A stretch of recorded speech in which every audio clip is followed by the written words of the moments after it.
Good morning सबैजनालाई अनि भाषा मान्यता दिवसको हार्दिक शुभकामना है।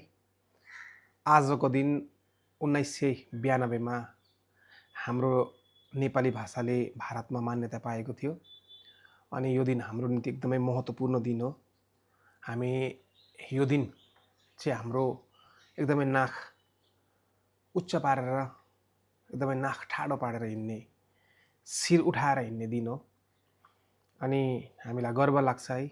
विशेष हामी जसले सुरुदेखि नै लडाइँ गरे है, 1951देखि नै लडाइँ गरेका थिए। जस्तै रतनलाल ब्राह्मणदेखि लिएर डम्बरसिंह गुरुङ अनि पछि यस्ता धेरै नै लिडर्सहरू आए, आन्दोलनकारीहरू आए अनि भाषा हाम्रो प्राण हो जस्तो नाराहरू लाग्यो अनि हामीले यसरी भाषा मान्यता पायौँ है। 8औं अनुसूचीमा 22औं भाषाको रूपमा हाम्रो भाषा अन्तर्भुक्त भयो भारतमा अनि यो एउटा गर्वको कुरा हो। अनि त्यतिखेर आन्दोलन भने दुईटै आन्दोलन चर्केको थियो। गोर्खाल्यान्डको आन्दोलन पनि साइमल्टेनियसली गइरहेको थियो है, एकै उसमा भाषा आन्दोलन पनि चर्कियो। भाषा मान्यता चाहिँ हामीले पायौँ तर गोर्खाल्यान्ड भन्ने पाएनौँ। त्यो पनि सायद हामी पाउँछौँ होला फ्युचरमा, आशा छ।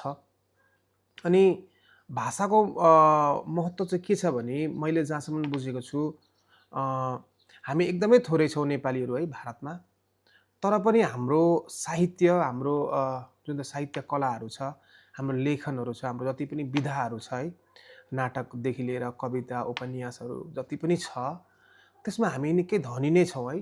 हाम्रो निकै नै माथि छ, त्यसको स्थान एकदमै माथि छ अनि कता न कता त्यसले नै हाम्रो यो जातिलाई जोगाइरहेको छ है, एउटा काँध दिइरहेको छ अस्तित्वमाथि पनि, किनभने हामी धनी छौँ हाम्रो सबै विधाहरूमा। त्यसैले मलाई चाहिँ के लाग्छ भने हामीले नेपाली भाषा मात्रै सिक्नुपर्छ या जान्नुपर्छ भन्ने पनि होइन।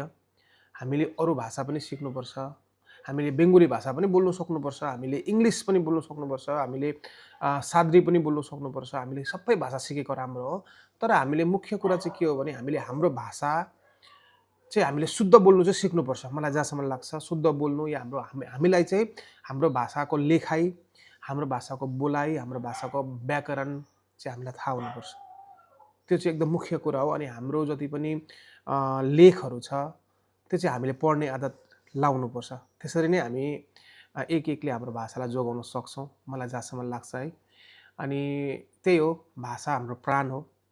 फेरि पनि सबैजनालाई भाषा मान्यता दिवसको हार्दिक शुभकामना भन्दै मेरो यो छोटो यो भिडियोलाई म यहीँ समाप्त गर्छु। यस्तै जानकारीको लागि मेरो पेज द फ्याक्टलाई फलो गरिदिनुहोस्। Thank you so much.